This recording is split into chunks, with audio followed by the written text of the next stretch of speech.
What's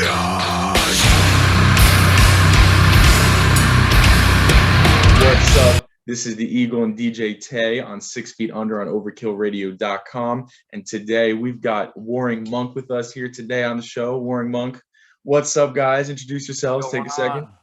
How you guys doing? What is going on? What'd you say? You said introduce yourself. I am Randy, drummer of Warring Monk. I'm Dom. I do vocals and guitar. And I'm Jake. I play bass and also do vocals. All right, and then we got DJ Tay over here. What's up, DJ Tay? What's up? How's it going today? I'm doing great. How are you doing? I'm doing good. I'm doing feeling good. good. In the room. What's up, DJ Tay? All right, high energy. So this interview today, we're doing it for the album of the month that we've been looking at. We've been taking a deep dive into your recent release, playing 2 tracks each week, and we're going to continue that through this week. And it's been pretty good so far. So let's get some basic information first before we dive into the album. How long have you guys been around? How long have you been a band? Probably since like 5 years now. I don't know. Remember, because I was living with Like 2016. yeah, 2016, 2017. We started writing stuff, and then we went and recorded an EP. I think that was 2018. Yeah. So that was really like the inception of the band, I would say 2018. Yeah. So about 4 or 5 years now. We took some time, like putting everything together and a concept for everything, and then try to just book some shows and get it all out there. So yeah, probably about like 5.5 years now. All right, yeah, I'm sure the 2 COVID years in the middle did not help at all with getting a band off the ground. Stayed home a lot, got to write some stuff. So it's actually when we tracked the album during the COVID time, it gave us time to focus on everything, So for us, it kind of worked out. I know not with everybody, but yeah, we made the best of it, Cool. So with the album, and is it pronounced Say? Say, yeah. Yes. All right, there we go. Got that one. Saying it right. Yeah. All right. So I have not. Pronunciation. So I haven't been butchering it. How long was that like in the writing phases and in the production phases before you released it? We wrote the first track we wrote on that was Simulacra. It's the final track on the EP. That was back when we did the EP. No, trying to think. That was like 20. It was the first batch of songs we did. Probably like 2018, 2019. Yeah. So We started the there. songs were there a long time before the album went into production Yeah. because we were really working on, the storyboard for the band and like what we wanted to say in the album. So I would say at least a good like 2-3 years of really fine tuning. And for production, we did pretty much everything in-house here. This is Monk House where we all are. This is where the magic happens. We got Monk House, baby. Randy owns it. All right, Monk Yeah, House. we've been living here for almost 3 years now. Yeah. And It's time.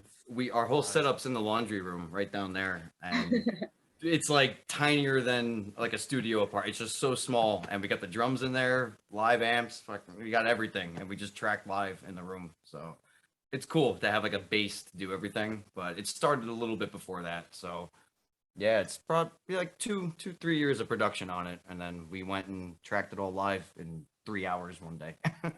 Yeah. All right. Sounds like a long process. Are you guys happy with the reception and how it all came out, the final product? It's been nothing but love, man. I mean, it's kind of cool because we've been in bands around here for a little while. Like we have a lot of friends in our scene, South Jersey. We used to be in a band called Namora. Like us 3 have been jamming together since 2010. Yeah. We were in a band and we had 6 members, and then one of them left. We had 5 members, and then we were like, we don't need them. Let's just us. So it's cool. Like the chemistry is already there for what we do, and once we had this idea of Warring Monk and the story and everything like that, like it all just fell into place for us. It was really neat how it all happened, but seeing it afterward, and we actually got to show it to people, and the response has been awesome. It's cool, especially you guys. You've been playing it. It's your album of the month. Like we appreciate it so much. So I got to give love and thanks to the Eagle and DJ Tay doing their thing, repping the We love stuff. it. It's a killer album. It So really nothing but love on that. Yeah, so you guys were talking about the storyboard and the background of the album. If you wouldn't mind kind of diving a little bit more deeper into that. Oh man, I don't want to give too much away. I don't want to spoil the whole thing, but yeah, there's a whole storyboard. Like if you look at us anywhere, it's our like description is a metal band that describes stories of historical fiction. So I mean, you kind of set all that in motion. I mean, a lot of what it was is that we kind of came up with this crazy idea of what if we took an event in history and kind of fabricated it to come out in, a way that it didn't actually pan out, and what that could entail. And we and so what Say actually is this type of like mythological god, so to speak, that we came up with. So we set it in like Meiji era Japan is where the story starts. So if you look at history, the shogunate, or rather like samurais who kind of had more power than the government, that ended in like 1860 something. It's kind of like a rough history that we were going off of, but we took a character from real life who was best friends with the final shogun, and he gets the vision from God. He was dressed as the mythological god Fujin, who's the god of wind. Mortal Kombat fans out there, you'll know that, but yeah. But yeah, we just came up with this whole thing with this imaginary god we came up with, and tried to change the course of history. And it's going to be a prolonged thing. There's a lot to it. I don't want to go too into it, but the EP that we came out with, we wrote a storyboard for every song that's on it. So the lyrics all tie into it. The story ties into it. If you read it, you'll see references to history throughout all of it. It's cool. And it gives like a nice fuel to what we do with new songs. We have these ideas like, oh, where can we take this? Like it's like free reign. Anyone who's played Assassin's Creed and knows how they changed history, it's like that, but with music. It's wicked fun to be a part of, That's sick. I love it. Do you know the band Bushido Code? Yeah, well, dude, so I've heard of them before, but you played them on the station that first week. It was like the final track, and I fell in love with it. Those guys are wicked cool, man. Yeah, but their whole thing too is all like samurai and like a lot of like ancient like Japanese imagery. I kind of just like connect that now. Yeah, like the guy, the singer Mike, his whole thing, like what's their character called, the Ronin, and it's just like ancient like shogun samurai guy. You guys should totally just kick off like a samurai tour. If you did that, people in the crowd having fun at those shows. Yeah, right, exactly. Just some crossover and death metal, just samurai action. What I'm saying, man, their guitar players are out of this world. The solos on like that whole album is just, yeah, wicked cool. Big fan of those guys. So if we can meet up with them and do some shows, I'd be really happy. Yeah, I would not be opposed to that. I love them too. Yeah. Eagle and DJ Tay are there showing We'll up. be there. Yeah, you listening, Mike? You got to hook it up. So we're talking about the album and obviously like the progression and all of it. If you want to pick a couple tracks, like maybe it's hard to pick one favorite track off the album, or if you had to pick one that like you were going to introduce to a new fan that had never heard it before, like what track would you pick? What do you think, Randy? I'd pick Hellwalker. That's probably my personal favorite. Yeah. I think I would say either Hellwalker or Harakiri. Yeah. I think those are the two that best show us as a band. Yeah, Harakiri is. Or Yanshi I like a lot too. Yeah, they're fun. Harakiri, I feel like definitely does the job, because there's the piece at the end where I throw my guitar behind me and I'm doing the percussion with him. Like we have a lot of like Slipknot influence, obviously, so to get some percussion out there, that's a good time. And that song really like encapsulates it. The vocals are pretty difficult too, so yeah, Hellwalker's a good one. You guys, I remember your story. Yep. Yeah, it was a rough day at work, and I'm yelling at people. I commute like an hour to and from, so I really needed that. Yeah, I'm glad. Yeah, Hellwalker. I remember I heard you guys play that at Chamber 43, and that was the one that like really just sent me over the edge. I was like, this is amazing. Yeah, that's a crazy one. It's weird because that whole song is in 5. It's like 1, 2, 3, 4, 5. 1, 2. It just keeps going the whole time.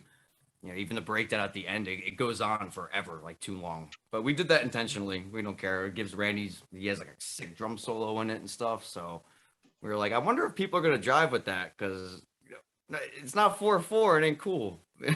But yeah, it ends up working out. So yeah, so kind of like I know you mentioned like Slipknot a little bit before, and like obviously that's like kind of like a wacky band musically, but some of your stuff is just so like next level and crazy. Like what were some of your biggest influences, I think, in like writing the music and like coming together as a band? Well, quarterback of the band is him, so I feel like you Your influence kind of shines most of all. We all kind of connected on Slipknot and like Meshuggah. Like when I first met them, I had long hair.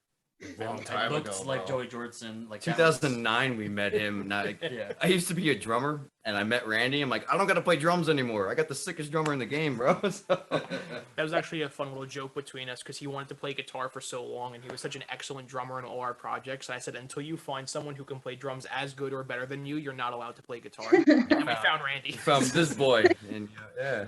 yeah, totally. That's right, man. Slipknot was like, and Meshuggah obviously too. Like, you can't find a guy doing any music like this who's not a fan of Meshuggah. If you do, don't talk to them. They're not. No, they don't know what's up. Meshuggah paved the way for all of this. Frederick Thorndahl, the Special Defects album, like that stuff. He took that Alan Holdsworth thing and the jazz mixed with like that Sepultura. Soulfly is a really big influence to us too. All the Caballera boys like that. That's a really big thing for us. So it was hard, like with a 3-piece, to try to be like, okay, how do we get percussion and groove and like these African rhythms mixed with like vocal intensity and all that kind of stuff. We just tried to solos too. like we just literally tried to write the songs we wanted to hear, and yeah, that's what Warring Monk and the Say album is. So yeah, for you to like it and tell us that, and that means we know we're doing something okay. Yeah, it's crazy when you listen to it because you would not think that it's a 3-piece band at all. Like you would think that there's like 5. Well, because when I saw you, I was surprised because you were singing and playing the guitar, and then I think you hopped on for like a little like mini drum solo at one point too. And I was like, I definitely don't think I've ever seen like the singer of a band play guitar and drums. So yeah. I mean, like we try to pride ourselves on being a live band. Like, you would think the album we put out, the Say album, is like low production, but that's intentional completely. Like, we wanted it to showcase what we sound like live, to emulate our raw sound, because Yeah. we've always put forth too that our live performance, which obviously you guys saw us, and that I feel like our live performance and our energy when we're at shows goes much further than, like, we didn't want an overly compressed, like, fine-tuned recording. We wanted to maintain that raw power kind of feel that we're able to put forward at our shows. no amp sims, no sampled drums, no nothing like that. Like, just literally mics in a room, and what does it a sound little like? loud, a little messy, but Yeah. that's Yeah, and dirt like, and character, that thing with the 3-piece too, like Jake and I really thought out every riff. Like, we don't use computers for anything. We sit together in a room and write all this stuff. So like, if I'm playing a certain whatever the rhythm might be, Jake is using a lot of 4th and 5th harmonies against my guitar. Like, Morbid Angel made that really popular. Cattle Decap does it a lot. Like, you playing standard tuning and you bar it, and it just sounds like you're playing a 7-string or something. You're emulating lower stuff, and we are big fans of that. So we'll try to write counterpoint and do like how a piano player would approach it, but with heavy metal. And it makes 3 people sound bigger than it is. It's kind of a cheat code, right. So. And even with us playing for so long too, it was important to us that after we kind of cut it down to just being us 3, I said, okay, I still want to feel like there's a rhythm guitar there. I still want to feel like we're a 5-piece band that with 2 guitars and a vocalist, and Dom and I just kind of piecemealed everything together to where, like, we could make that work with just us. We think it works, so we're gonna stick to that for every other release that we do. cool. Yeah. Yeah, you definitely sound like some of the most talented musicians, maybe. And I don't know, sometimes metal gets like a bad rap for just just loud and screaming. But no, you guys obviously know what's going on. Like, you were talking about influences before too. Like, bro, I love Britney Spears and NSYNC. Like, I listen to hip hop all day. I don't really listen to metal music, but that's like where the biggest influence comes from, because it just sounds incredible. It's like, how do you sound like that? How do you get ideas across? You just listen to pop and hip hop, bro. You'll be good in no time. Radiohead, man. Like, Yeah. that's it. I listen to Radiohead all day. I'm like, Even- all right, I got an idea, bro. Even classical composers, a lot of our Yeah. a lot of our rhythms and melodies are inspired by classical Yeah, music. Chopin and jazz. is it How do you Yeah. pronounce it? Chopin, Chopin, yeah. Chopin, You- Chopin. Yeah, Randy, Chopin. No, you were into like Tchaikovsky and like a bunch of other Like obviously Mozart and stuff. That like goes into tech death though. Like I know all these tech death bands and like they're doing really cool stuff, but you actually dig into the music and the writing and how that all gets composed and all that. You could draw influence from everywhere. So yeah, we just try to do that. We don't want to be stubborn metal guys. Like that's not the goal. But we want to write metal because that's what I want to hear. Because that's what's fun. Yeah, so clearly you guys have a lot of different influences. What are the 3 words that you would use to describe your band? That's a tough. That's a tough one. Your band in 3 words. If nobody has ever heard your band before, and you're kind of doing like a little elevator pitch or something, what are the 3 words that you would use to describe? Self-empowering violence. Ooh. I don't know. Like I don't know. You do like the lyrics and everything. It's about believing in yourself. So I would definitely go with empowerment. That's one for sure. yeah. At least lyrically. Yeah. What do you think? I mean, What about sonically? If you had right? 3 sonically, words, Sonically. 3 words, bro. What do you got? I don't, like tribal, dirty, Ooh. I don't know, Love, big. Tribal, love. dirty empowerment. Yeah, something like that. You know, we made sure that the lyrics are about. I don't know if you look at Harakiri, that song, the story is kind of weird about it, but this guy is so possessed by this demon and this god that we created that he murders his family and then himself as like a righteousness god act. But like he's so believing in himself that it's almost like he gets carried away with it. And you know, we wanted to use that as a tool in a way to be like, hey, you can get carried away with that, but you should always like believe in yourself. You know, if you have nowhere else to go with it, like you are the one who is driving that life and that reality. So yeah, it's Even if it's to a fault. which it is, and we proved it. But you know, Too much of anything isn't good. that's very true. Cheers to that. Yeah, moderation is not a word I would use. Yeah, right. No moderation as the beers come out. Hey, heavy metal. Heavy metal, bro. Yeah. All right, cool. So you guys were talking about like your live performances before. What do you have coming up? Any shows that you have slated for the next few months? Oh, yeah. Yes, we do. So have a we're few. playing March 9th in Philly. I forget where. Shit, but no, we got the March 9th show in Philly. Is that at the fire? No, There's no. the 27th. That's The AC. 20, yeah, so we got the show in March 27th at the very end of March, and we're playing with our boys in Knights of Malice, Oceans of Illusion. The people are familiar with them too. Brass is on it, Empty Vessel, like a bunch of guys that we've been playing with for a couple years now. Knights of Malice put it all together. We're really grateful for them including us on it, but that's at the, how do you pronounce it? Bourrée? Bourrée. Yeah, it's Oh, that's the one in AC, right? yeah, Yeah. it's a cool club. It's not far from the Hard Rock. It's like by the boardwalk. But yeah, we're playing there with them. That's gonna be a really good time. We got more shows in Philly coming up, which I'm stoked about because like the first show we ever played was at the Fire in Philadelphia, and it was cool because we got to play to people we haven't met, who don't know us, and we got a really good reaction from them and made a lot of friends from that. So I'm glad that we're getting back there finally because it's just been Jersey ever since, you know. But yeah, we got that coming up on the 9th, the 27th, and then I think in April we're playing in Philly again at the Fire. Yeah. Yeah, we'll post it on our Instagrams and stuff like that. You know, just want to get everything lined up and all. So yeah, coming up soon, and then out of state, and then the whole world. Yeah, right. When's the Asian tour? Going to China and Yeah, Japan? when's Slipknot bringing us on tour? Yeah, exactly. You and Slipknot go to Europe. Dude, 2 shows in, I'm out. Like that's it. I'm gonna be so banged up. Those guys vomit and bleed in their masks and play every night.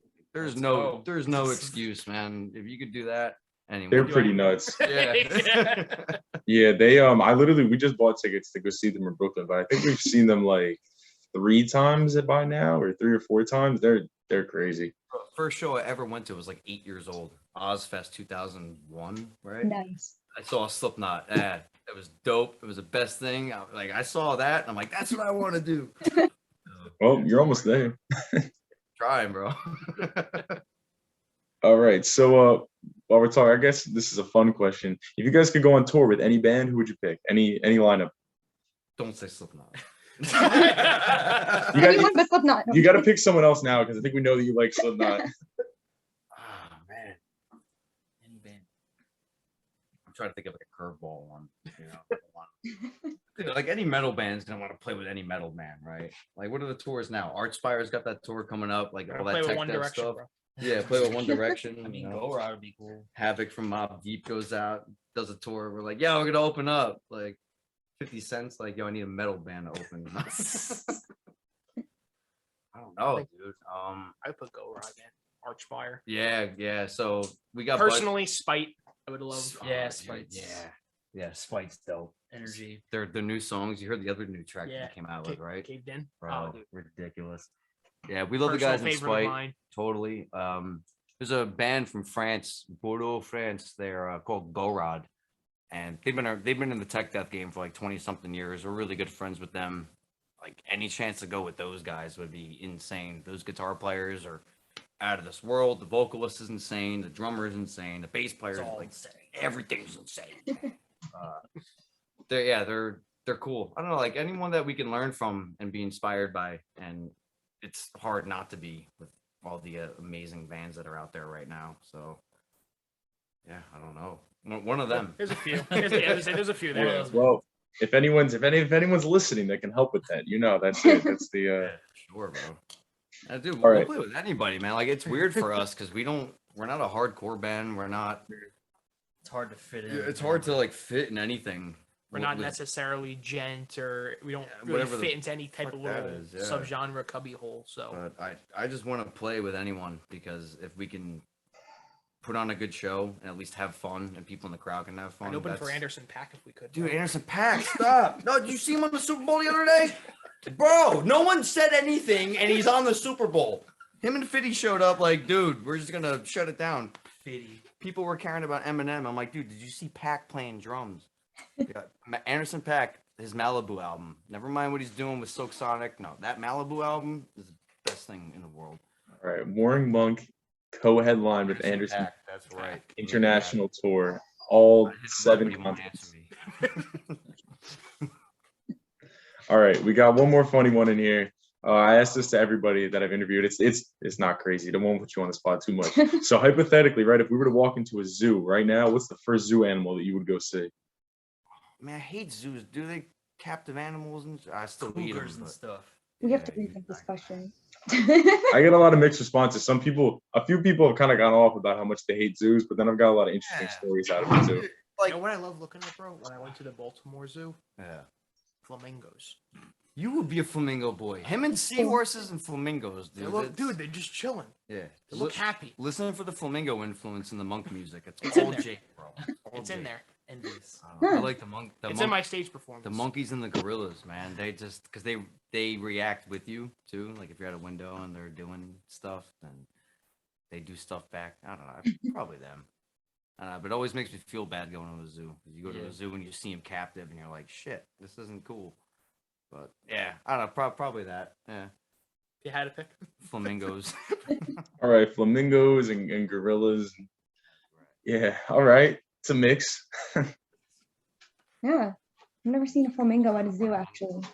No, I've seen flamingos think at I've ever zoos. They're, seen a they're pretty flamingo cool. Yeah, one. they stand up on like the one leg and they're all. Yeah, you should. Yeah, I've you, seen a peacock Speaking at a of zoo. Vegas, bro. He said at the flamingo in Vegas. He was like, bro, they're chilling with the people, man. No, It's a zoo. it's a zoo. That's a zoo, too. That's a zoo. That's a man. different I tell zoo. you what.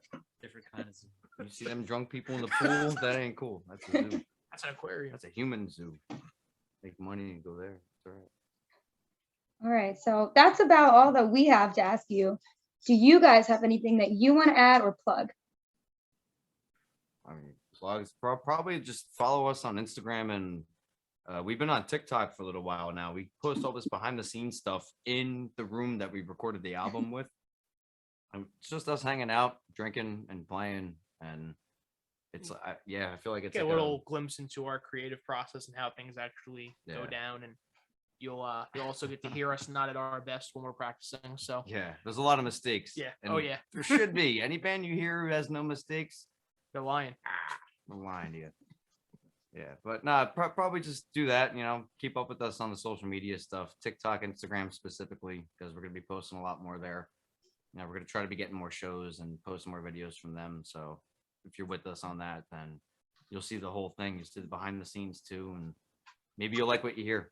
And of course, we have our Harakiri music video up Oh, on yeah. YouTube, which a lot of the footage was in this house. Yeah, dude. So Just- we have that video Harakiri on YouTube, and I got into corn late in my life. I love corn Like a so couple much now, months but ago. like, yeah, when I was a kid, I was like Slipknot all day, and I was like one of those corn haters. But corn paved the way for everyone. So our producer Sean, who by the way, Randy's brother Sean, he has been our producer on everything. He has his board set up in that room. He set up all the mics. He tracked us. He did the whole album by himself, mixed, mastered, everything. He gave us exactly what we wanted out of it, and love and kudos to him. He's the best man. Very dedicated. and He showed passionate. me all these corn DVDs, and I was like, this is pretty cool because it's behind the scenes and they're all like drinking and getting crazy, but playing to millions of people. And it's like, all right, this is awesome. So the Harakiri video is like really inspired by that because it was just us at this place that we did everything, showing you like, you know, mixed with some live performances and just like you get to see the whole, Yeah. you get to see the full process of it's not all how serious. everything happens. Like Yeah, we're not serious. you'll hear the song Harakiri and you're like, oh my God. And then you watch the video and you're like, these are a bunch of idiots. So like, I kind of love that dynamic of seeing behind the scenes and like getting to know. removes the seriousness. Right. and Yeah, realizing that all yeah. these hardcore metal guys are just a bunch of People, goofy man. guys. Everyone's just a person and they all got their own vibe. So yeah, watch our video on YouTube. Follow us on TikTok to see more of that. And yeah, that's pretty much We it. have merch too. We got shirts. Yeah, trying to get Yeah, we more, do. We do. more of the merch game. We need more of the Please merch buy our game. shirts. Please buy shirts. So we could self-record another album. That'd be nice. Cheers. You're fun. Guys, thank you very much for hopping on. This Yeah, was man, thank you for everything. was a sick Thank you for having interview. us. Cannot wait to see what's next. We'll be there, and yeah, we'll let you know about the shows coming up and when to be there and everything. Can't thank you guys enough for album of the month. It's seriously stellar. We're all stoked about it. So much love to the Eagle and DJ Tay. Mwah.